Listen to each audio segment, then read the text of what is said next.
My stepmother looked me dead in the eye at my brother's rehearsal dinner and said, "Kindergarten teachers don't belong at tables with people who actually build something." Then she crossed my name off the seating chart and handed the revised list to the event coordinator like she was doing everyone a favor. I didn't say anything. I just nodded and walked to my car and sat there for a while in the parking garage before driving home. That was a Thursday. The following Tuesday, I walked into the grand ballroom of the Ritz-Carlton in downtown Chicago for the Illinois State Education Gala, the biggest teacher recognition event in the Midwest. And the superintendent of Chicago Public Schools stood up from a table of 200 people and called my name across the room. But I'm getting ahead of myself. My name is Vivian. I'm 29 years old and I've been a kindergarten teacher at Westbrook Elementary on the north side of Chicago for 6 years. I make $58,000 a year. I drive a 2019 Civic with a dent on the passenger door that I keep meaning to fix. I eat lunch in my classroom most days because the teacher's lounge doesn't have enough chairs, and I grade papers on Sunday mornings while my coffee gets cold. My father is a cardiovascular surgeon. My stepmother, Sandra, is a corporate attorney at one of the top 5 firms in Illinois. My brother Wyatt just made partner at a private equity firm at 31. And for as long as I can remember, I have been the family's quiet embarrassment. It wasn't always said out loud. For a long time, it was just a feeling. The way Sandra would ask about my little kids at dinner with a smile that didn't reach her eyes. The way she'd pivot quickly to ask Wyatt about his latest deal. The way my father would sit at the head of the table and not quite redirect the conversation. Not defending me, not dismissing me. Just absent in the way that hurt most. I grew up with my dad after my parents divorced when I was 7. My mum moved to Portland. We stayed close. Calls every Sunday. Visits twice a year. But I grew up inside my father's world. His new marriage when I was 10. Sandra's 2 kids from her first marriage, both boys, both loud and certain of their own importance. The way boys who are never questioned tend to be. And then there was me, quiet, bookish, obsessed with colored pencils and picture books, and the idea that every child deserved to feel seen on their first day of school. Sandra never hid what she thought of that. "You could have gone to law school," she told me once when I was a sophomore in college, and had just declared my education major. "Your father's connections alone could have gotten you into Northwestern's JD program." "I don't want to be a lawyer," I said. "What about medicine? Business? Finance? I want to teach kindergarten." She made a sound that I still think about sometimes. Not cruel exactly, just dismissive. Like I told her I wanted to collect bottle caps for a living. My father said nothing. He was reading something on his phone. That was the dynamic for years. Sandra setting the terms of my worth. My father quietly absent. Me trying to exist in a family that kept reminding me I was a guest in my own history. I need to tell you about Thanksgiving 2 years ago because it's important. Sandra had organized a big dinner. 30 people, catered. The good china out. The house decorated like something out of a magazine. My father's colleagues were coming. Sandra's senior partners. Wyatt was bringing his then-girlfriend, now fiancée, Priya, whose family runs a regional healthcare network in Indiana. I arrived at noon like the invitation said. Sandra met me at the door and told me the dining room was getting crowded and would I mind sitting in the kitchen. "Just for the appetizer portion," she said. "We'll figure out space once people settle." I sat in the kitchen for 2 hours. No one came to find me. I ate alone at the butcher block counter while I could hear laughter and the sound of wine glasses from the other room. A caterer set a plate in front of me around 1:30 and looked at me with the particular pity of someone who doesn't know what to say. At 3 o'clock, I picked up my jacket and left without saying goodbye to anyone. My dad texted me the next morning. "Sorry you left early. Hope you're feeling okay." I stared at that text for a long time. Feeling okay, like I'd had a headache. I want to be honest with you about something. I did not leave that Thanksgiving feeling righteous or strong. I cried the entire drive home. I cried in the shower. I called my mom in Portland and she was furious in the way she always is. This quiet, contained fury that she channels into very practical advice. "Stop going," she said. "Just stop going to things where they treat you like furniture." I didn't stop going to things where they treat you like furniture. I didn't stop going entirely, but I started paying closer attention. The truth was, my life outside that family was nothing like the way they described it. 6 years in, I had 31 former students who still sent me drawings in the mail. I had parents who stopped me at the grocery store to tell me their kids still talked about me. I had a parent volunteer coordinator named Monica, who once told me that her son, who has severe social anxiety, walked into first grade without crying for the first time in 3 years of trying because of what I'd spent all of kindergarten building with him. I had been nominated for the Illinois Outstanding Elementary Educator Award 2 years running. I made the shortlist the second year. I got a letter in October. I didn't tell my family. I want to be clear about that. It wasn't a strategic decision at first. I just didn't feel like having Sandra ask how many teachers were on the shortlist, or having my father nod and then ask Wyatt about his quarterly numbers. I had a habit by then of protecting the things that mattered to me from rooms where they'd be minimized, so I just didn't say anything. Wyatt's engagement party was scheduled for a Saturday in November. Priya's family was in town. Her parents, her 2 brothers, some family friends. It was meant to be an intimate dinner, maybe 40 people, at a private room at a steakhouse downtown. Sandra was coordinating everything. I found out I wasn't on the guest list from Wyatt himself, accidentally. We were on the phone talking about something unrelated, a birthday gift for our dad, and he mentioned offhand that Sandra was keeping it tight, just the inner circle, and had I RSVP'd yet. I told him I hadn't gotten anything. There was a pause on the line. "That's weird," he said. "I'll ask her." He called me back 2 hours later. His voice had that particular careful quality it gets when he's been caught between 2 versions of a story and has chosen the easier one to carry. "She said she sent it to your old email," he said. "Wyatt. I've had the same email for 6 years. I know.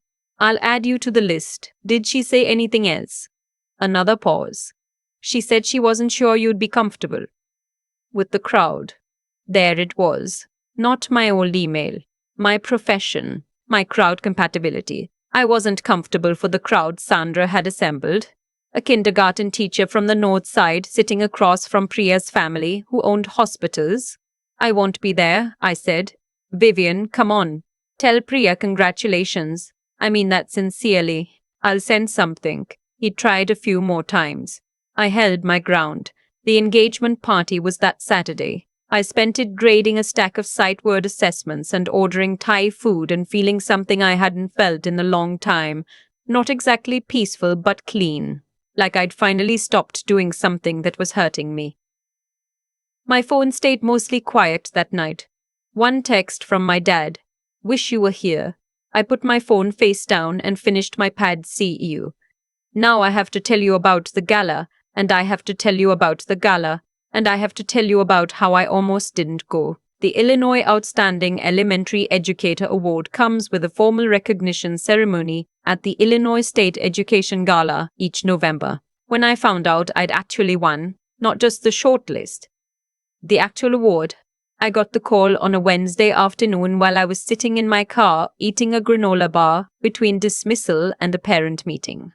The director of the Illinois State Board of Education called me himself. I think I said "sorry, what?" twice before I fully understood what he was telling me. The gala was big. I don't mean big like a school banquet. I mean the Ritz-Carlton Grand Ballroom, 250 guests. The governor's office sending a representative, major education foundations in attendance. The Chicago Tribune education reporter on the invite list. Black tie, champagne reception. The works. I had never owned anything black tie in my life. My colleague and close friend Renata, who teaches 2nd grade down the hall from me and has never once in 5 years failed to make me feel like what I do matters, took me shopping the weekend before. We found a dress at a vintage shop on Milwaukee Avenue, navy blue, fitted, with a beaded neckline that had been altered at some point by someone who knew exactly what they were doing. $40. "You look like someone who just solved something," Renata said. I didn't know what that meant, but I took it. I want to tell you about the table assignments because this is the part that still makes me feel something I don't have a clean word for. I was seated at table 4.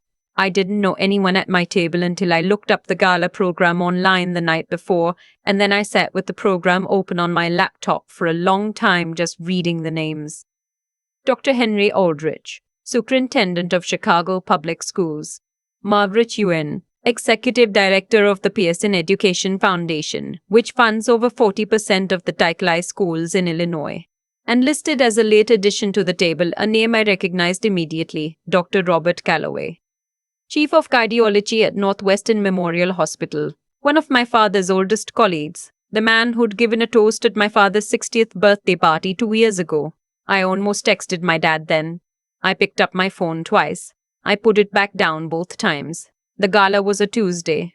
The engagement party had been the previous Saturday. I arrived at the Ritz-Carlton at 6:45, 15 minutes before the reception started.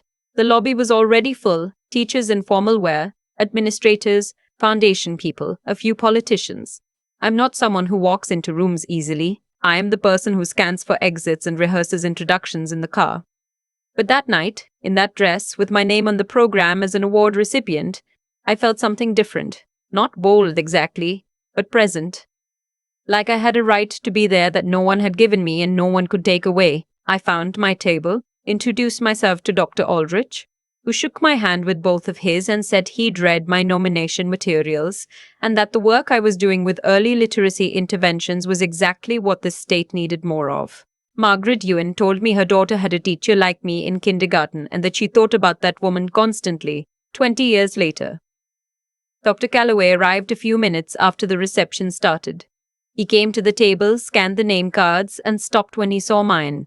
"Vivian," he said. He looked genuinely pleased and a little confused all at once.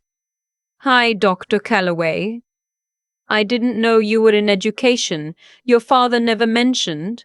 He paused. "Actually, are you the one who won the Outstanding Educator Award?" "Yes."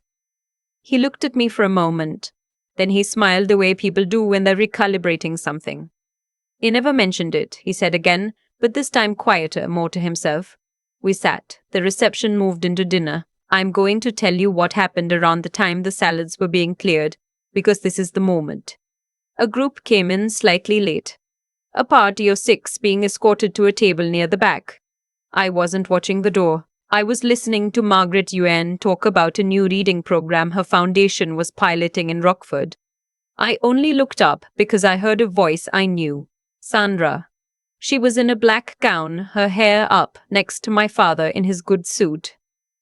Wyatt was with them, and Priya's parents. One of the foundation board members had apparently extended a last-minute invitation to my father as a courtesy. He's donated to the Pearson Foundation before through his practice, I found out later. It was a genuine coincidence. No one coordinated this. That's actually what makes it worse for her, I think. They were seated 2 tables away, slightly behind and to my left. I saw my father notice me first. His expression went through 3 things in about 2 seconds. Surprise, something like warmth, and then a kind of processing, like he was adding up a sum he hadn't known he was working on. Sandra noticed me about 30 seconds later. I watched her see me. I watched her take in the dress, the table, the name card in front of me with award recipient below my name in gold lettering. I watched her look at Dr. Calloway, who was at that moment leaning toward me to ask a follow-up question about my literacy program. She looked away quickly. The formal program started. The MC introduced the award recipients. When he got to my award, the Outstanding Elementary Educator, he read a summary of my work from the nomination materials.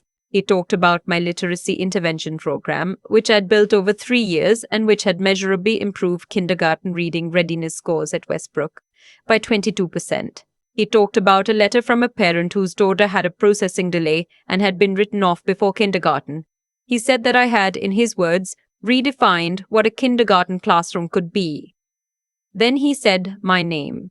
I walked to the podium. I accepted the award, a crystal plaque, heavier than I expected. I said thank you. I talked briefly about my students, about the parent who'd written that letter, about Renata who'd helped me build the program. I said that kindergarten teachers don't just teach letters and numbers. They teach children how to be in the world. They teach them that they are worth knowing. I didn't look at Sandra's table. Not once. When I returned to my seat, Dr. Aldrich shook my hand again. Margaret Ewan touched my arm and said something I'm keeping for myself.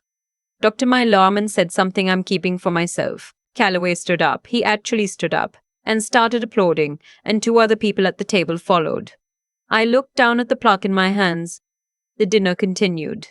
Around 8:30, my father appeared at my table. He stood there for a second, hands in his jacket pockets, and I noticed he looked older than I'd been registering lately. Not old, just more worn than I usually let myself see. He had a look on his face I hadn't seen since I was small, since before Sandra, since the years when it was just us on Saturday mornings making eggs, and he'd asked me what I was reading. "Vivian," he said. "Hi, Dad. Dr. Calloway told me about your nomination materials." He said he read the full packet. He paused. 22%. That's a significant number. I didn't know what to do with that. I said thank you. "Why didn't you tell us?" he asked. I looked at him for a long moment. I thought about the kitchen at Thanksgiving. I thought about the engagement party seating chart. I thought about all the dinners over all the years where he'd said nothing while my worth was being quietly measured and found insufficient. "I didn't think it would matter to anyone," I said. He looked like I'd said something that hurt him. I wasn't trying to hurt him. I was just telling him the truth. He stayed for a few more minutes. We talked about nothing much, the food, the venue, how long the program would run. Before he went back to his table, he put his hand on my shoulder briefly, the way he used to when I was 7 and scared of something, and said, "I'm proud of you." I nodded. I said good night. I don't know what Sandra said when he got back to his table. I don't know what Wyatt said, or what Priya thought, or how the rest of their evening went. I left before dessert because I had 26 kindergartners arriving at 8:15 the next morning, and one of them, a boy named Ezra who'd been having a hard week, had told me on Friday that he was practicing being brave for Monday. I needed to be rested for Ezra's Monday. In the parking garage, I sat in my Civic with the crystal plaque on the passenger seat and the dent on the door, and I thought about a lot of things. I thought about Sandra's face when she understood what table I was at. I thought about Dr. Calloway standing up. I thought about my father saying "I'm proud of you" and how much I'd needed to hear that, and how strange it felt that it took a ballroom full of people for him to find the words. I thought about Renata telling me I looked like someone who'd just solved something. I thought about Ezra practicing being brave. I started my car and drove home. I had papers to grade and a lesson plan to finalize and a cast room to be in by 7:30, because that's what I do. That's what I've always done. I show up for the people who need me to show up without waiting for someone else to decide if I'm worth the chair. I have not been back to a family dinner at that house since. My father and I have had coffee twice. It's awkward in the way that honest things sometimes are, like we're both relearning the shape of something that got bent a long time ago. I don't know what it becomes. I'm trying to be patient with that. Sandra has not mentioned the gala to me directly, not once. She doesn't have to. Every child in my class this year has a name tag on their cubby with a small drawing I do myself, something I think fits them. A rocket ship, a sunflower, a soccer ball, a dog with floppy ears. Ezra's has a lion. He picked it out himself. He said he wanted to be brave like a lion but not scary. I told him that was the best kind of brave there was. He walked into school that Monday without crying. I don't need anyone stable for that to matter. I've thought a lot about why that night had so differently from every other moment in that years-long pattern. It wasn't the plaque, it wasn't Dr. Calloway standing up, or Dr. Aldrich's handshake, or the way Margaret Ewan touched my arm. It was something quieter than any of that. It was the fact that I had kept showing up, not for Sandra, not for my father's approval, not for any table I was trying to earn a seat at, but for 26 kids who needed someone to believe that they were worth knowing before they knew it themselves. I had kept showing up for that, every single day for 6 years, with no audience and no applause and no one in my family asking how it was going. And that accumulation of quiet, consistent showing up. That's what built the thing that walked into the Ritz-Carlton that Tuesday night. That's what I keep coming back to. Not the revenge part, if you even want to call it that. The causality of it. Sandra crossed my name off a list because she had decided what I was worth based on my salary and my job title and the kind of people she imagined I spent my days with. But worth doesn't get assigned by the people who exclude you. It gets built slowly and without fanfare by what you actually do when no one powerful is watching. Ezra's mom sent me an email 3 weeks after the gala. She didn't know any of this had happened. She just wanted to tell me that Ezra had started reading to his little sister at bedtime. He was doing the voices. He told his mom that he learned to be brave at school and that being brave meant doing hard things even when your stomach felt funny. She said she'd printed the email out. I read it standing at my kitchen counter, and I had to set my phone down for a minute. That's the thing nobody tells you about doing work that gets dismissed. The returns on it don't show up where the people dismissing you can see them. They show up in a 6-year-old doing voices during bedtime. They show up in a kid who cried every morning for 3 years, walking through a door without crying. They show up in ways that never make it onto a resume or into a dinner party conversation. And that's exactly why the people who only measure things in titles and billing rates will never understand what they're actually looking at. My father said he was proud of me. I'm still working out how to hold that. I don't think he's a bad person. I think he made choices over many years. Small ones mostly, choosing the easier story to carry, choosing not to redirect a room when redirecting would have cost him something, and those choices stacked up into something that hurt. That's not fate. That's just the math of how small decisions compound. He's trying now, in his way. So am I. Sandra has her own math to reckon with.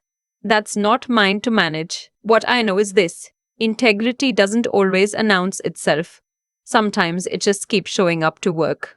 And when the room finally goes quiet, it's not because you did something dramatic. It's because the thing you built in the silence was finally large enough for everyone to see.